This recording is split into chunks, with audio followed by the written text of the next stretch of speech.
మేమేదో అంబటి రాంబాబు లాగా వేగ్గా మాట్లాడలేము. ఎందుకంటే ఆయన మొన్న మాట్లాడుతుంటే చాలా విచిత్రంగా, ఎందుకంటే పోలవరం ప్రాజెక్టు ఎవరికి అర్థం కాదు, ఎందుకంటే నాకు అర్థం కాలేదు కాబట్టి అంటూ ఉన్నాడు. అటువంటి మేము చెప్పలేము. ఎందుకంటే డయాఫ్రమ్ వాల్ అంటే ప్రతి ప్రాజెక్ట్ కి ఉంటదని చెప్పాడు ఆయన. డయాఫ్రమ్ వాల్ నాగార్జున సాగర్ కు ఉంటది, బక్రనంగల్కు ఉంటది, ప్రతి ప్రాజెక్ట్ కి డయాఫ్రమ్ వాల్ ఉంటదని చెప్పాడు. అంతకుముందు జగన్మోహన్ రెడ్డి గారు పాదయాత్రలో పోలవరం వచ్చి డయాఫ్రమ్ వాల్ ఎక్కడ కట్టారు, అసలు కట్టనే లేదు, డబ్బులు తినేశారని చెప్పాడు. అంటే డయాఫ్రమ్ వాల్ భూమిలో కడతారన్న విషయం పాపం జగన్మోహన్ రెడ్డి గారికి తెలియదు.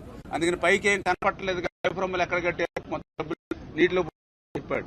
డయాఫ్రమ్ వాల్ ఎక్కడ కడతారో తెలియనటువంటి నాటి ముఖ్యమంత్రి, డయాఫ్రమ్ వాల్ ఏ ప్రాజెక్టులు కడతారో తెలియనటువంటి లాంటి మంత్రులు, అంటే వీళ్ళకి క్యూసిక్లకి టీఎంసీలకి కూడా డిఫరెన్స్ తెలియనటువంటి ముఖ్యమంత్రులు మంత్రులు ఉండడం మన దురదృష్టం. ఏమైనా మన దురదృష్టం కాదు, మన రాష్ట్రానికి దురదృష్టం.